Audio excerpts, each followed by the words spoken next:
With the aim of maintaining peace and order, law enforcement personnel risk their lives every day in the service of society. While oftentimes most cases can be considered conventional crimes such as thievery, assaults, and even as gruesome as murder, sometimes the job also entails certain cases that are just beyond the expected realm of reality. And in today's video, we're taking a look at police discoveries that will give you goosebumps. This is General District. Before we jump into it, don't forget to click the like button, share, subscribe, and press that notification bell for more updates. The House of Leaves. In 2011, Matthew Hoffman from Ohio was found guilty of holding a 13-year-old girl hostage after murdering her family and stuffing their dismembered bodies in a hollow tree. Police documents revealed that the man had quite an obsession with trees and leaves, with pictures of Hoffman's home revealing a living room full of leaves, a bathroom lined with 100 bags of leaves, and a freezer that contained a few red popsicles along with 2 dead squirrels inside.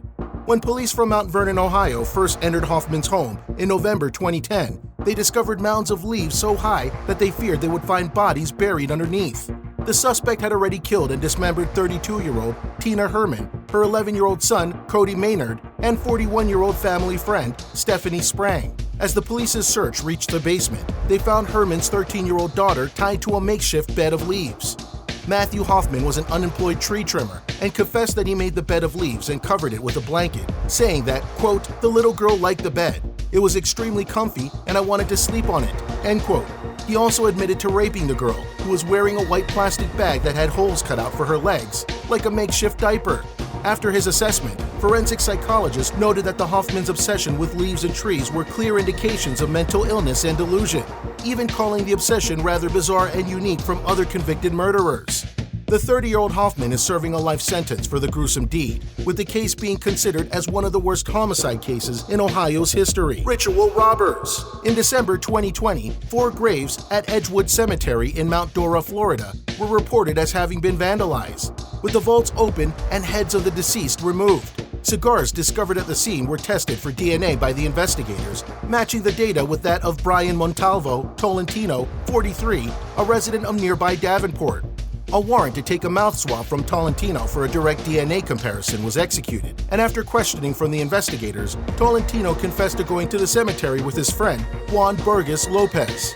In Lopez's home, police discovered 6 skulls, a hand, a partial arm, and multiple large bones within what appeared to be a religious shrine. It was later revealed that the human remains were used in a skull-filled ritual associated with an Afro-Caribbean religious movement. The second suspect, Juan Lopez, considered himself a tata, or religious leader, and has a YouTube channel where he's often discussing different rituals of an apparent cult with origins in Cuba called Palo Mayombe. The cult has also been associated with other grave robbing cases in Venezuela and other parts of the United States.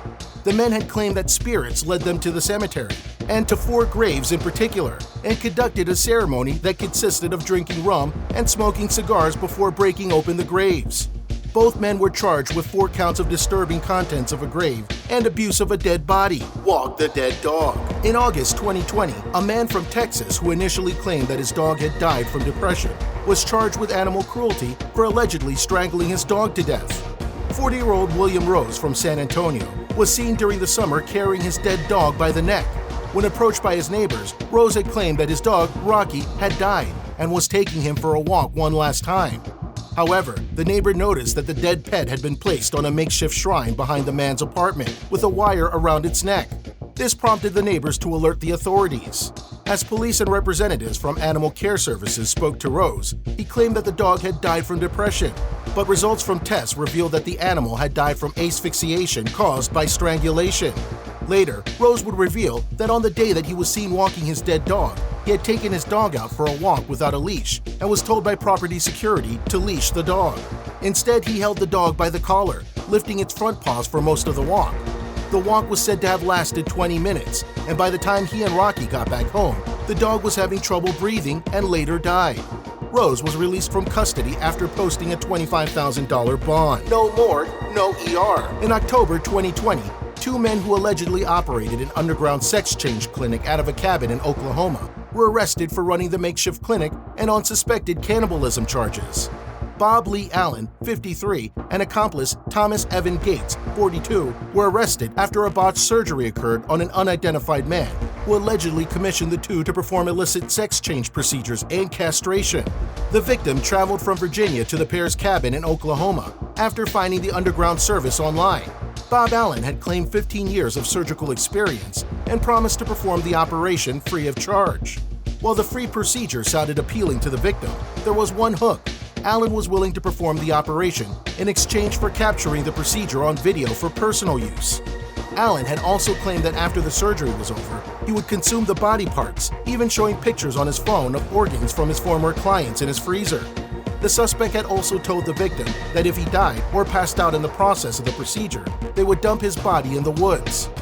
No morgue, no ER, Allen allegedly said.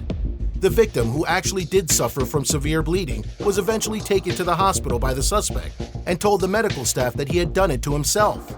Both Allen and Gates were arrested after trying to visit the victim in the hospital. Police later discovered what appeared to be frozen testicles in the freezer of the cabin where the illegal procedure occurred.